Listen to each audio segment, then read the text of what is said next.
الحمد لله نحمده ونستعينه ونستغفره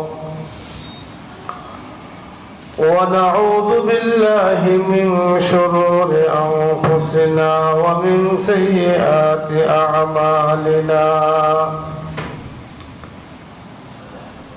من يهده الله فلا مضل له ومن يضلله فلا هادي له ونشهد أن لا إله إلا الله وحده لا شريك له ونشهد أن سيدنا وسندنا ومولانا محمدا عبده ورسوله الذي أرسله بالحق بشيرا ونذيرا وداعيا إلى الله بإذنه وسراجا منيرا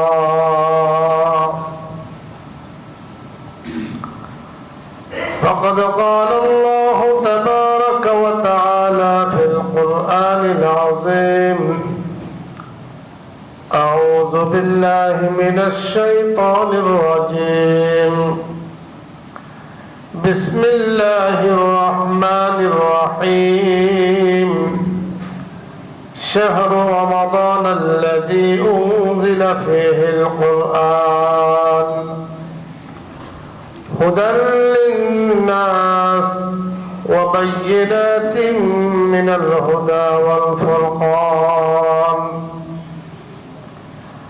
صدق الله المولانا العظيم وصدق رسوله النبي الكريم ونحن على ذلك من الشاهدين والشاكرين والحمد لله رب العالمين. اللهم صل على محمد وعلى آل محمد كما صليت على إبراهيم وعلى آل إبراهيم إنك حميد مجيد.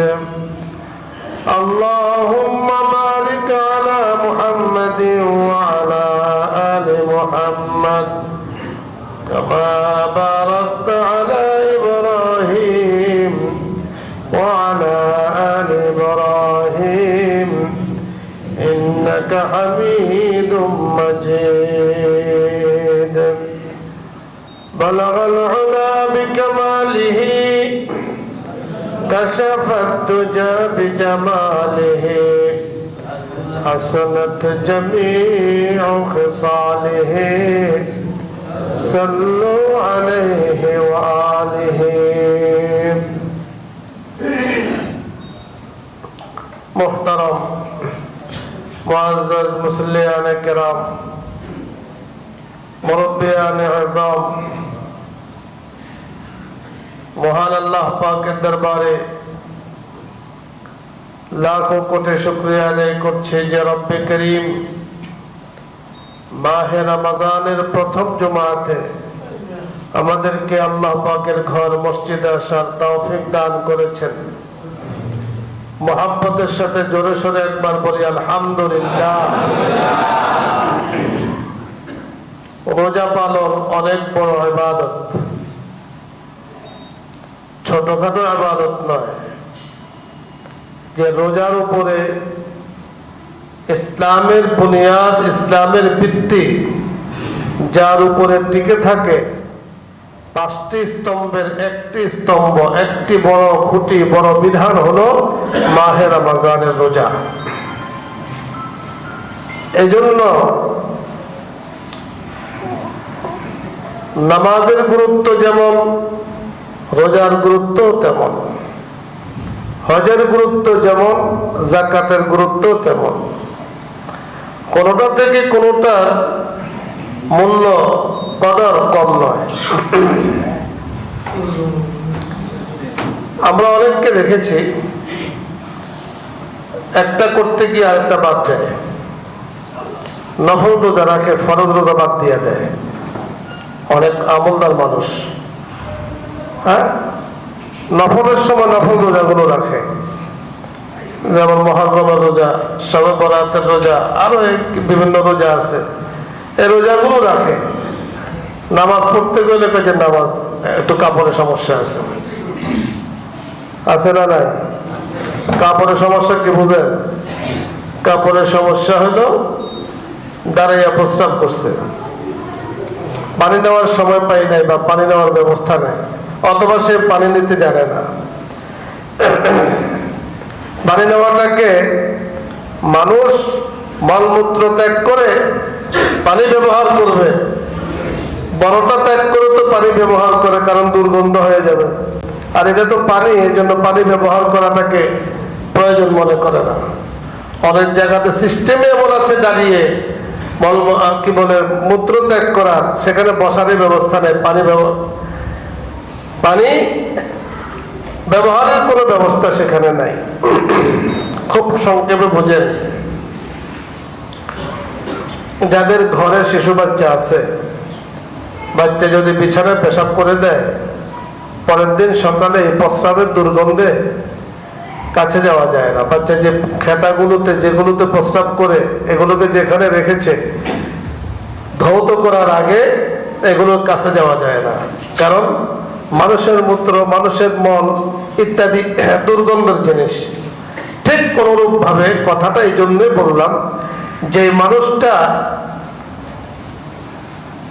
নামাজ যদি পড়তে বলা হয় কাপড় নষ্ট, তার মানে সে পানি নেয় নাই, তার মানে তার শরীরের মধ্যে এই নাপাক দুর্গন্ধ তৈরি হচ্ছে। কথা বলেন ঠিক কিনা?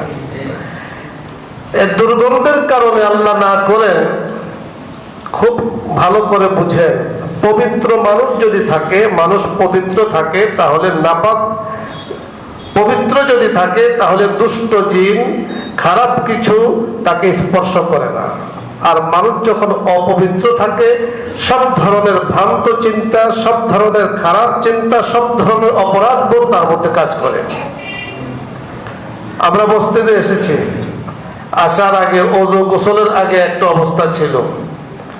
যখন ওযু গোসল করলাম, জামা পরিধান করলাম, মসজিদে রওনা হয়েছে, নিজের মধ্যে অন্যরকম একটা ফিলিংস, অন্যরকম একটা পবিত্রতা ভাব আসছে কিনা বলেন? কথা বলেন না কেন? অন্যরকম একটা ভাব তৈরি হয়। তো মানুষ যখন পবিত্র থাকে, তো তার মধ্যে পবিত্রতার ভাব আসে। মানুষ যখন অপবিত্র থাকে, তখন তার মধ্যে দুর্গন্ধ ইত্যাদির একটা নাপাক আর অপরাধ বোধ তার মধ্যে কাজ করে। এ হলো এক অবস্থা। তাহলে তার কাছে কখনো ভালো ফেরেশতা, তার কাছে রহমতের ফেরেশতা আসবে না, কারণ সে তো নাপাক। রহমতের ফেরেশতা তো ভালো জায়গাতে আসে। নাপাক জায়গাতে আরেক সমস্যা হয়, দুষ্ট জিন এদের উপরে সাওয়ার হয় বেশি, এদেরকে আক্রমণ করে বেশি দুষ্ট জিন। ফলে এরা জীবনে কোনো বরকত পায় না। দুষ্ট জিন, দুষ্ট শয়তান যখন কারোর উপরে সাওয়ার হয়, তো জীবনটাকে নষ্ট করে দেয়, লাইফ নষ্ট করে দেয়। এই জন্য বলছিলাম ভাই, আমরা তো বুঝি না, অনেক সময় অনেক কাজ আমরা করে থাকি, যে চিন্তা করি যে চলছে তো, অসুবিধা কি? কিন্তু অসুবিধা কি, এটা जैसा करना वैसा करना, ना माने तो करके देख, जन्नत भी है जहन्नम भी है, ना माने तो मर के देख। যেমন ইচ্ছা তেমন করো, কেউ তোমাকে বাধা দেবে না। জান্নাতও আছে, দোজখও আছে, মানছো না তো মরে দেখো না কি অবস্থা হয়। নাপাক অবস্থায় ছিলা, দেখো না কি অবস্থা হয়। সবচেয়ে গুরুত্বপূর্ণ বিষয় হলো, রোজা অবস্থায় যদি কেউ মারা যায়, তাহলে ভালো মওতের কথা বলা হয়েছে, যে লোকটা রোজা অবস্থায় মারা গিয়েছে, শুক্রবারে মারা গিয়েছে, তার ইন্তেকালটা ভালো, মওতটা ভালো। অর্থাৎ ভালো মানে জান্নাতে যাওয়ার রাস্তা, কবরে হিসাব নিকাশ ইত্যাদি তার জন্য সহজ হবে আশা করা যায়। কিন্তু আল্লাহ না করেন, কেউ যদি নাপাক অবস্থায় মারা যায়, রহমতের ফেরেশতা তার কাছে আসবে না। রহমতের ফেরেশতা না আসলে পবিত্র কালিমাও তো তার জবান দিয়ে উচ্চারিত হবে না। আখেরি কালিমা, কালিমায়ে তাইয়্যিবা যার হবে তার সকল কিছু সহজ হবে। কালিমা তাইয়্যিবা হবে না, তার পরকাল বড় কঠিন হবে। এজন্য খুব সাবধান। রাসূল আকরাম সাল্লাল্লাহু আলাইহি ওয়াসাল্লাম বলেছেন, ইস্তানজাহু মিনাল বাউল, তোমরা প্রস্রাব থেকে, প্রস্রাবের ছিটা থেকে তোমরা দূরে থাকো, নিজেদেরকে দূরে রাখো। কারণ ফাইন্না আযাবাল কবরে মিনহু, কারণ কবরের অধিকাংশ আযাব এর কারণে হয়ে থাকে। আমরা অনেক সময় যারা নামাজি তারাও খেয়াল করি না অনেক সময়, আর বেনামাজি যারা তাদের তো চিন্তাই নেই, হারাম হালালের কোনো চিন্তা নেই। এই জন্য বলছিলাম যে মাহে রমজানের গুরুত্ব অনেক বেশি, যার উপরে ইসলাম টিকে আছে তার উপরে, যে এই রোজার উপরে, মাহে রমজানের উপরে। মনে রাখবেন, যিনি যতটুকু করবেন তিনি ততটুকু পাবেন। আমি যতটুকু করব আমি ততটুকু পাব। বড় সাগর, গ্রাম দেশে পুকুর, নালা, নদী নালা দেখেছেন? অনেক সময় শীতকালে অনেকে গোসল করতে যায়, তো কেউ একবারে সাঁতার কাটে মাঝখানে চলে যায়, আবার কেউ কোন রকম দুই পাও দিয়ে একটা ডুব দিয়ে উঠে যায়। যে যতটুকু পানিতে নামে অতটুকু পানি তাকে স্পর্শ করে।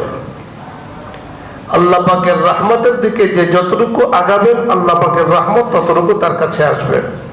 যদিও আল্লাহ রাসূল সাল্লাল্লাহু আলাইহি সাল্লাম বলেছেন যে কেউ যদি আল্লাহ পাকের রহমতের দিকে হেঁটে আসে তো আল্লাহ তাআলার রহমত তার দিকে দৌড়িয়ে আসে, আর সে যদি আল্লাহ পাকের রহমতের দিকে দৌড়িয়ে যায় তো আল্লাহ পাকের রহমত তার কাছে বিজলির মতো আসে। সুবহানাল্লাহ। এ হলো যে যতটুকু করবো ততটুকু পাবো। মাহে রমজান চলছে, রমজানের রোজা রাখা যেমন একটা দায়িত্ব, কর্তব্য, রোজাদারদের জন্য পরিবেশ তৈরি করা এটাও কিন্তু প্রতিটা রোজাদারের দায়িত্ব এবং কর্তব্য। পরিবেশ নষ্ট হয় মাহে রমজানের, পরিবেশ নষ্ট হয় রমজান মাসের, পরিবেশ নষ্ট হয় রোজাদারের। এই ধরনের কাজ থেকে নিজেও বিরত থাকতে হবে, অপরকে বিরত রাখতে হবে। রোজাদারের কষ্ট হয় কি কি কাজে? রমজান বিরোধী কোন কাজ, পথে ঘাটে থাকা, আপনার সামনে একজন প্রকাশ্যভাবে সিগারেট টানছে, রোজাদার, নিঃসন্দেহে মাহে রমজানে এই কাজ প্রকাশ্যভাবে দিবসে দিবালোকে এই ধরনের পানাহার নিঃসন্দেহে গুরুতর অপরাধ, কোনো সন্দেহ নেই। কেউ যদি বলে, মানে কি বলে, তার স্বাধীনতায় দিবসে সিগারেট খাচ্ছে, কেউ বাধা দিচ্ছে, তার স্বাধীনতা খর্ব করা হচ্ছে বলে, এখানে তোমাকে স্বাধীনতা দেওয়া হয় নাই। ইসলাম তোমাকে দিবসে খাওয়ার স্বাধীনতা দেয় না যদি তুমি মুসলিম হয়ে থাকো। একজন অমুসলিম আমরা দেখেছি, তাদের ভেতরও রমজানের পবিত্রতার প্রতি তাদেরও কিন্তু ভ্রুক্ষেপ আছে, তাদেরও লক্ষ্য আছে। আমি নিজে দেখেছি মুসলমানদের রমজান মাস চলছে, তোমরা প্রকাশ্যভাবে পানাহার করছো, এইভাবে আমি দেখেছি তারা বলতে, আমি শুনেছি। আর মুসলিম সন্তান হয়ে যদি এই ধরনের আমি দিয়ে বলে যা ইচ্ছা তাই করব, কার কি কথা বলেন? তোমার আচ্ছা তরফে পিটাইয়া বলে যা ইচ্ছা, তোমার কি, আমার মনে চাইতে তোমার ফিরাইতে, অসুবিধা কি? কথা বলেন ঠিক কিনা? পবিত্রতা রক্ষা, রমজানের পবিত্রতা রক্ষা এটা অত্যন্ত জরুরি বিষয়, এক নাম্বার। দ্বিতীয় বিষয় হলো পরিবেশ নষ্ট হয় বাজারের কারণে। যে পণ্যের দাম ছিল 50 টাকা, রমজান আসার কারণে সে শসা পাওয়া যায় এখন 200 টাকা। দ্রব্য মূল্যের দাম বাড়াইয়া দেয় কেন ভাই? রমজানের 1 মাস আগে, 15 দিন আগে যে দ্রব্যটা 50 টাকা ছিল, রমজানে এটা কেন এটা দাম এত, বরং এটা বিক্রি বেশি হয়েছে, দাম আরো কমবে। আমি যেটা বুঝি, আমি তো ব্যবসায়ী, আপনারা অনেকে ব্যবসা করেন, কোন পণ্যের যদি বেচা কিনা বেশি হয় তাহলে বেশি হইলে দাম কমার কথা, তাই না? কমার কথা। আমরা দেখেছি যে যদি 1 কেজি আমরা কিনি তাহলে 50 টাকা, যদি 2 কেজি নেন তাহলে 5 টাকা কম আছে। তার মানে পণ্য আমি বেশি নেওয়াতে 5 টাকা কমাই দিছে, তার সেল বেশি, কম দিলেও তার লাভটা থেকে যায়। আর যে জিনিসের সেল কম সেটা বেচারা করবে কি, সেলে কম, এই জন্য অল্প বিক্রি করে অন্তত টিকে থাকে। কৃত্রিম পদ্ধতিতে কোন পণ্যের দাম বেরিয়ে দেওয়া, সিন্ডিকেট তৈরি করে কোন পণ্যের দাম বাড়িয়ে দেওয়া, এটা গুরুতর অপরাধ, রাষ্ট্রীয় অপরাধ, ইসলামী দৃষ্টিতে অপরাধ। রাসূল বলেন, মান গাসসা ফালাইসা মিন্না। যে ব্যক্তি এই ধরনের কৃত্রিম পদ্ধতি অবলম্বন করে সমাজের মধ্যে মানুষদেরকে বিপদে ফেলে, কষ্টে ফেলে, রমজানের রোজাদারকে কষ্ট ফেলে, এই ব্যক্তি আল্লাহ রাসূলের উম্মতের অন্তর্ভুক্ত না, বলে সে ফালাইসা মিন্না, সে আমার উম্মতি না। রাষ্ট্রের দিক থেকে তো অপরাধ আছে। মাঝে মাঝে দেখা যায় ম্যাজিস্ট্রেট আইসা পণ্য চেক করে, দাম চেক করে, সেটা তো আছে, কিন্তু সবসময় বুঝেন, দেখেছি পুলিশ একদিক দিয়ে দৌড়ায়, আরেক দিক দিয়ে চলে আসে, কথার কথা। কিন্তু আমাদের আখলাক, চরিত্র পরিবর্তন করতে হবে, যে আমার কারণে আমি কাউকে ধোঁকা দেব না, আমার কারণে, আমার আচরণে, আমার পণ্যে আমি কাউকে কষ্ট দেব না। আমার জন্য পুলিশ, মিডিয়ার, র্যাব কিছু লাগবে না, কারণ আল্লাহ পাকের কোরআন, আল্লাহ পাকের দ্বীন আমার সামনে আছে। তাহলে মাহে রমজানের পবিত্রতা যেমন নষ্ট হয় প্রকাশ্যে আহারের কারণে, পানাহারের কারণে, পবিত্রতা নষ্ট হয় রমজানের রোজাদারদেরকে কষ্ট দেওয়ার কারণে। পণ্যের দাম কৃত্রিম পদ্ধতিতে বাড়ানোর কারণে তাদের কষ্ট হয়। একজন রোজাদার বাজারে যায়, আপনার আমার টাকা আছে, আমরা তো যথার্থ কিনতে পারি, কিন্তু যাদের দিন মজুর, অল্প পয়সা কামায়, রমজানে অনেক সময় রোজার কারণে তারা কাজও করতে পারে না, ওদেরও তো খাওয়া দরকার, ওরাও তো মানুষ। পণ্যের দাম পারলে কমাইয়া দাও, বাড়ানোর চিন্তা এটা সম্পূর্ণরূপে খারাপ চিন্তা, বাড়ানোর চিন্তা সম্পূর্ণরূপে এটা অবান্তর চিন্তা। 3 নাম্বার, রমজানের পবিত্রতা নষ্ট হয়, রোজাদারের কষ্ট হয়। 3 নাম্বার বিষয় কি? রমজান ইফতারের সময় আমরা ঘরে ঘরে যারা ইফতার করি, তো সাদা পানি দিয়ে ইফতার করি অথবা ভালো কিছু দিয়ে ইফতার করে। অনেক মানুষ, কয়েকজন মানুষ ঘরে ইফতার করে, বেশিরভাগ মানুষ এই কর্মের কারণে বাহিরে থাকতে হয়, বাহিরে ইফতার করতে হয়, তো বাহির থেকে শরবত কিনে বা বিভিন্ন কিছু কিনে এগুলোর মধ্যে ভেজাল দিয়ে ভরে রাখে, কথা বলেন ঠিক কিনা? আরো বিভিন্ন ধরনের ইফতার ক্রয় করে এগুলোর মধ্যে এমন ভাবে ভেজাল দেয় যে ওই মানে একদিন খাইলে পরের দিন রোজা রাখতে তার কষ্ট হয়। আমরা প্রায় বলি যে বাহির থেকে কিছু খাইও না। কেন ভাই? আমার ঘরে যেটা বানাচ্ছে আপনি বাইরে সেটাই তো বানান, সেই তেল আপনি ব্যবহার করেন, সেই আটা আপনি ব্যবহার করেন, সেই কি বলে ডাউল আপনি ব্যবহার করেন। ঘরেরটা খাইলে সমস্যা হয় না, আপনারটা খাইলে কেন সমস্যা হয়? এটাও রোজাদারের কষ্ট। কোন ধরনের পণ্যের মধ্যে ভেজাল যুক্ত করে কোন ধরনের কাস্টমার রোজাদারকে কষ্ট দেওয়া শরীয়তের দৃষ্টিতে সম্পূর্ণরূপে একটা হারাম কাজ। এই ব্যবসায় আপনি বরকত পাবেন না। ইফতারি বিক্রি করে, শরবত বিক্রি করে চিন্তা করেন যে আমি বরকত করবো না, রোজাদারের কষ্ট হয় এমন কোনো কাজ করা যাবে না। 3 নাম্বার।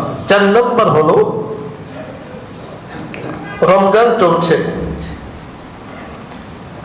অনেক বাসা বাড়িতে দেখা যায় রোজাদার ঘরের মধ্যে আছে, এমন ভাবে টিভি বা রেডিও অথবা কি বলে ট্যাপ রেকর্ড ইত্যাদি এত জোরে গান বাদ্য চালায় যে পাশে কোরআন তেলাওয়াতও করা যায় না, পাশে কোনো কথা বলাও যায় না। এটাও রমজানের পবিত্রতার খেলাফ, এটাও রোজাদারের কষ্ট, এটার থেকেও নিজেকে দূরে রাখতে হবে। তুমি মুসলিম না, তোমার ভিতরে ভয় নাই? তুমি এই যে গান বাদ্য করতে করতে, নাচতে নাচতে রোজা তো রাখোই না, যারা রাখতেছেন তাদেরও পরিবেশ কষ্ট করতেছ, তোমার ভিতরে মরার ভয় নাই? তুমি চিন্তা করো না, এই শ্বাস প্রশ্বাস আসছে, মুহূর্তের মধ্যে চলে যাবে। আমরা বলবো এদেরকে সামাজিক ভাবে বোঝান, আমাদের বোঝানো উচিত। আজকাল তো আমাদের অবস্থা হয়ে গিয়েছে, আমি আমারটা নিয়ে চিন্তা করি, অন্যটা নিয়ে আমরা চিন্তা করি না। এটা কিন্তু এটা ইসলামের শিক্ষা নয়।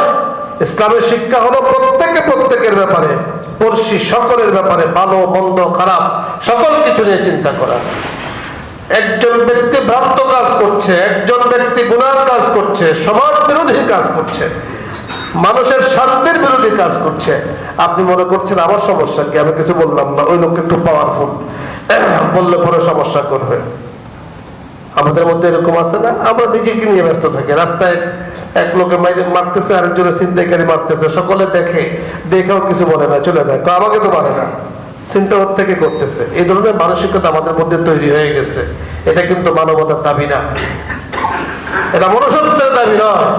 আপনি পশুর মধ্যে দেখবেন, বিভিন্ন পশুর মধ্যে দেখবেন তার যে স্বজাতি ভাইয়ের জন্য জান দিত, তারা কি করে না, কুণ্ঠাবোধ করে না। নিজের ভাইয়ের জন্য, নিজের কি বলে তার স্বজাতীয় বাহিনীর জন্য। আর আমরাই এই জন্য হয়ে গেলাম, অথচ আমরা রমাদান বিরোধী কাজ হয়। আমি মনে করছি সে বললে আবার আমাকে কি বলে, সামাজিক ভাবে প্রতিহত করা। শরীয়ত বিরোধী যদি কোনো কাজ সমাজে চলে, তাকে হাত দ্বারা প্রতিহত করা ইসলামের শিক্ষা। যদি শক্তি থাকে, শক্তি যদি না থাকে তাহলে মুখ দ্বারা, মুখ দ্বারা তাকে বলে। মুখ দ্বারাও যদি শক্তি না থাকে, কলব দ্বারা ঘৃণা করেন, ওয়াযালিকা দাফুল ঈমান, বলে এটা হলো দুর্বল ঈমান। এখন আমরা চিন্তা করি যে আমি 3 নম্বরে থাকি, অন্তর দ্বারা ঘৃণা করি, সামনে কিছু বলা দরকার নাই, বেদালের দরকার নাই, ঝামেলার দরকার নাই। আল্লাহ রাসূল সাল্লাল্লাহু আলাইহি সাল্লাম যদি আপনার মতো আমার মতো এই ধরনের চিন্তা করতেন, তো জীবনে মক্কা থেকে আর মদিনা আসতে হইতো না।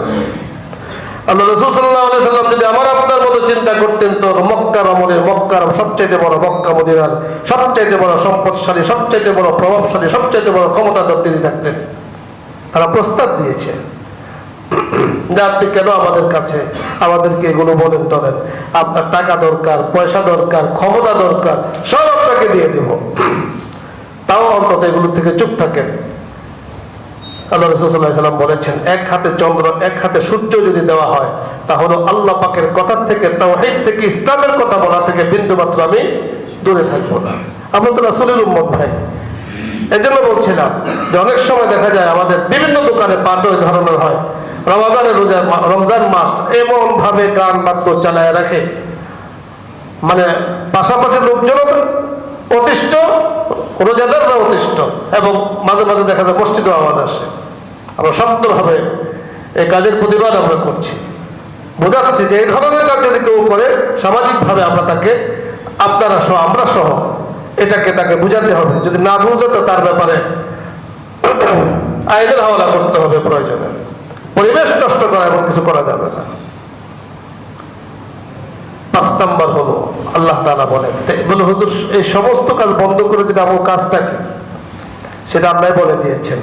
শাহরু রমাদান আল্লাযী উনজিলা ফীহিল কুরআন হুদাল লিন-নাসি ওয়া বায়িনাতিন মিনাল হুদা ওয়াল ফুরকান। আল্লাহ বলে দিয়েছেন শাহরু রমাদান, রমজান মাস।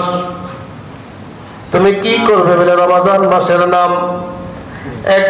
একদিকে যেমন মাহে রমাদান, অনুরূপ ভাবে এই মাসকে কোরআনের মাস বলা হয়। আল্লাযী উনজিলা ফীহিল কুরআন, কোরআনের নাযিল আল্লাহ তাআলা করেছেন। কোরআনের মাস হলো মাহে রমাদান। রাসূল আকরাম সাল্লাল্লাহু আলাইহি ওয়াসাল্লামের উপর আল্লাহ তাআলা সারা বছর যে কোরআন নাযিল করেছেন, পুরা কোরআনকে একসাথ করে মাহে রমাদানে আল্লাহ নাযিল করেছেন। মাহে রমাদান হলো কোরআনের মাস। সুতরাং আল্লাহ পাকের শ্রেষ্ঠ যে উপহার আল্লাহ তাআলা মানব জাতিকে, মুসলমানদেরকে দিয়েছেন, সেটা হলো মাহে রমাদানের রোজা। আল্লাহ নিজে বলেন, আস-সাওমু লি, রোজা হলো আমার জন্য, আমার বান্দা আমার জন্য রোজা রাখে। আহারে কত কষ্ট করে আমার বান্দা দিনে কাজ করে, হাঁপাইতে থাকে, পানির প্রচন্ড পিপাসা, কিন্তু পানির দিকে তাকিয়ে থাকে। তার রোজার কারণে পানির প্রতি তার ঘৃণা জন্মে। যেই পানি তার জন্য হালাল ছিল, কিন্তু রোজার কারণে দিবসে এই পানি পান করাকে হারাম মনে করছে। সারাদিন কাজ করার পরে ইফতারের আগে ইফতার গুলো সামনে নিয়ে বসে, ঠান্ডা পানি নিয়ে বসে, বিভিন্ন ধরনের শরবত নিয়ে বসে, বিভিন্ন ধরনের খাবার নিয়ে বসে, বারবার ঘড়ি দেখে কখন টাইম হয়, কখন মুয়াজ্জিন আযান দিবে। যখনই মুয়াজ্জিন মসজিদ থেকে আল্লাহু আকবার বলে অথবা মিডিয়ার মাধ্যমে আযানের আওয়াজ কানে আসে, সাথে সাথে আল্লাহুম্মা লাকা সুমতু বলে সে ইফতারের মুখে দেয়। আল্লাহ আপনার জন্য আমি আফতারতু, রোজা রাখলাম আপনার জন্য, ভাঙলামও আপনার জন্য।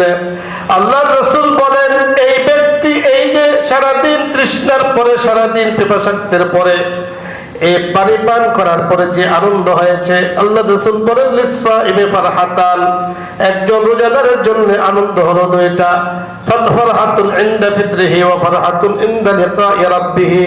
একটা হলো যখন সে রোজার ভাঙে যে আনন্দ হয়ে যায়, এর থেকেও বেশি আনন্দ হবে, এর থেকেও বেশি খুশি হবে ময়দানে মাহশারে কষ্ট করে রোজা রাখার কারণে আল্লাহ রাব্বুল কারীম বিশাল এক পুরস্কার তার হাতে তুলে দিবে। বিশাল পুরস্কার তার হাতে তুলে দিবেন। এখন সে মহা খুশি। রোজার কারণে আল্লাহ তাআলা চাইলে হিসাবগুলো সহজ করে দিবেন। বান্দা, তুমি মাহে রমজানে রোজা রেখে কষ্ট করেছো, আল্লাহ চাইলে কষ্ট করেছো, আল্লাহ তাআলা যাকে পুরস্কার দিবেন তাকে বারবার বিভিন্ন ঘাটেতে আল্লাহ তাআলা তাকে ঠেকাবেন না। কোন রকম পার পাইয়া পার দিয়া আল্লাহ পাকের কাছে আনবেন, পুরস্কারের পটলা হাতে দিবে, যা ওই যে রাইয়ান নামক যে দরজা আছে, এটা সকলের জন্য না, রোজাদারের জন্য, ওই দরজা দিয়ে সোজা জান্নাতে চলে যাও। সুবহানাল্লাহ। তাহলে আমাদের কাজ কি? মাহে রমজানে উনজিলা ফীহিল কুরআন, এই কষ্ট করে সকল গর্হিত কাজ থেকে বিরত রেখে বর্জনীয় কাজগুলোকে বর্জন করে আমাদের কাজ হলো কোরআন তেলাওয়াত। কোরআন তেলাওয়াত করা। কোরআন তেলাওয়াত করলে যেগুলো বললাম এগুলো আল্লাহ চাহে তো আমার আপনার দ্বারা হবে না। একজন মানুষের সামনে কোরআন আছে, কোরআনকে মহাব্বতের সাথে তেলাওয়াত করে, সে অন্তত খাদ্যে ভেজালে চিন্তা করবে না, সে অন্তত মানুষকে ধোঁকাবাজে চিন্তা করবে না, সে অন্তত গান বাদ্য বাজারও চিন্তা করবে না। আপনি সুন্দর করে কোরআন তেলাওয়াত করেন, মধুর সুরে কোরআন তেলাওয়াত করেন, সমস্ত অন্যায় কাজ আল্লাহ পাক আপনার থেকে আমার থেকে দূর করে দিবেন। এটা হলো আমাদের কাজ। রোজা রেখে ওইগুলো হলো বর্জনীয়, এটা হলো আমার করণীয়। অনেক সময় দেখা যায় হুজুর আনন্দের জন্য, মনটাকে একটু খুশি করার জন্য, মনটাকে একটু ফ্রেশ করার জন্য ওই ধরনের গুনার কাজ করে থাকে। এগুলো শয়তানি চক্রান্ত। মনকে ভালো করার জন্য সিনেমা দেখবে না, মনকে ভালো করার জন্য কোরআন পড়ো। আল্লাহ বলেন মনকে ভালো করার জন্য ওইগুলো দেখা নয়, মনকে ভালো করো। আলা বিযিকরিল্লাহি তাতমাইন্নুল কুলুব। তুমি আল্লাহ পাকের জিকির করো। আল্লাহ পাকের জিকির মানে কোরআন তেলাওয়াত, আল্লাহ পাকের জিকির মানে হলো লা ইলাহা ইল্লাল্লাহ, আল্লাহ পাকের জিকির হলো দ্বীনের কাজে ব্যস্ত থাকা, আল্লাহ পাকের জিকির হলো আল্লাহর স্মরণ দিলে রাখা। বলে তুমি এটা করো, তোমার অন্তরে অশান্তিগুলো আল্লাহ পাক দূর করে দিয়ে প্রশান্তি নাজিল করবেন। সুবহানাল্লাহ। আল্লাহ তাআলা বলেন নাযালাত আলাইহিমুস সাকিনা। দেখবেন যে আমরা এখানে বসে আছি, অনেক সময় দেখা যায় ঘুম আসে, মসজিদে আসলে ঘুম আসে, বাইরে আর ঘুম আসে না। হুজুরে ওয়াজ করে ঠেললে ঘুমাইতেছে, অনেকে চোখের মধ্যে খালি ঘুম আসে, আছে না নাই? ওরা যারা কেন রে ভাই, বাইরে থেকে ব্যবসা বাণিজ্য করে দোকানে বসতে ঘুমায় না, মসজিদে এসে নীরবে বসে থাকে। এখানে আল্লাহ তাআলার যে শান্তির জায়গাতে আসছেন, শান্তি বর্ষিত হচ্ছে, এখানে আমাদের মধ্যে কিছু ঘুমাইলো, এখানেও কিছু অংশ তো ওই ঘুমন্ত ব্যক্তির কাছে যাচ্ছে। কথা বলেন ঠিক কিনা? হ্যাঁ, বৃষ্টি পরে ওখানে সিটে আসে, এখানে বলে না? আমরা অনেক সময় বৃষ্টি পড়ে রাস্তার মধ্যে পড়ে থাকি, তা আড়ালে দাঁড়াই যাতে বৃষ্টি না পড়ে। তো বৃষ্টি পড়তেছে ওখানে, সিটা তো এখানে আসতেছে। রহমত যারা ভালোভাবে শুনতেছে তাদের উপর রহমত নাযিল হচ্ছে, ঘুমন্ত ব্যক্তির কাছেও রহমতের সিটা যাইতেছে, এজন্য ঘুমাইতেছে। হচ্ছে কিনা এরকম? তো এই জন্য ভাই মুহতারাম হাজিরিন, বলতেছিলাম গান বাদ্য ইত্যাদি মন ভালো রাখার উপায় নয়। এই মন ভালো রাখার উপায় হলো কোরআন তেলাওয়াত। কোরআন সুন্দর করে তেলাওয়াত করেন, দেখবেন মন কত সুন্দর হয়ে যায়। যেহেতু কোরআন তেলাওয়াতই তো পারি না, তেলাওয়াত করবো নাকি? মনে রাখবেন এই কথাটা আমার কাছে চলবে, আল্লাহ পাকের কাছে চলবে না। কেন? আল্লাহ তাআলা বলেছেন, আল্লাহ তাআলা যুগে যুগে নবী রাসূলকে পাঠিয়েছেন, ওলামায়ে কেরাম আছে, কিতাব আছে, কোরআন আছে। তা আপনাকে বুদ্ধি দেওয়া হয়েছে, মেধা দেওয়া হয়েছে, সকল কিছু আপনাকে দেওয়া হয়েছে। আপনি যেমন ব্যবসাটা বুঝলেন, আপনি যেমন বিবাহ করাটা বুঝলেন, আপনি যেমন বাজার করাটা বুঝলেন, আপনি যেমন সংসার চালানোটা বুঝলেন, চট্টগ্রাম যাওয়াটা বুঝলেন, আপনি কোরআন তেলাওয়াত শিখতে হবে এটা কেন বুঝলেন না? কথা বলেন ঠিক কিনা? কোরআন তেলাওয়াত শিখতে হবে আপনি কেন বুঝেন নাই? দেখা যাচ্ছে ছোটবেলায় কথা বলতে শিখেছেন, কোনো ওস্তাদ ছিল না, আপনি কথা বলেছেন, এটা বুঝতে পেরেছেন।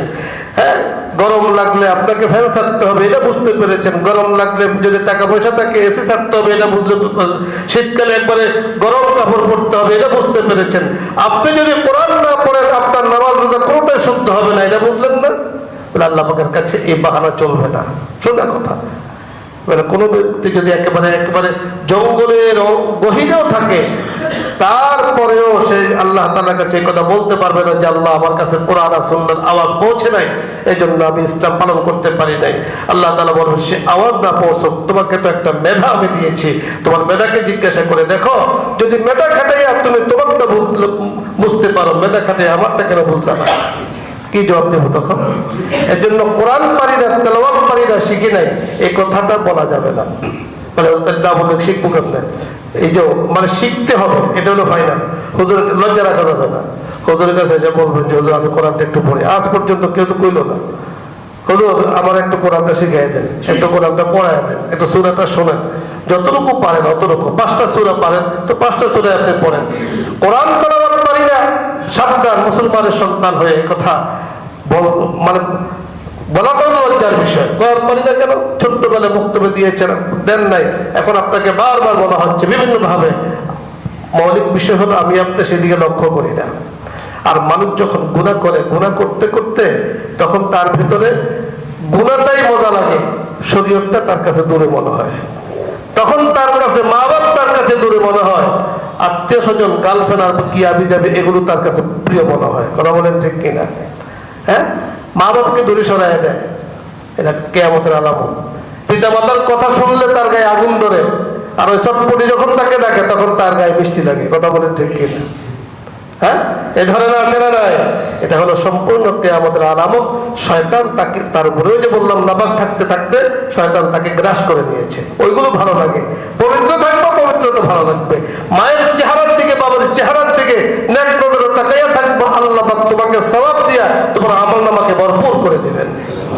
আর ওর দিকে তাকাবা, তোমার জীবন শেষ।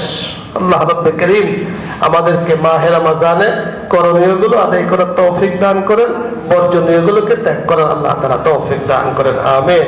ওয়া আখিরু দাওয়ানা আলহামদুলিল্লাহি রাব্বিল আলামিন। যারা সুন্নাত পড়ে দেয় সুন্নাত পড়ে দেয়।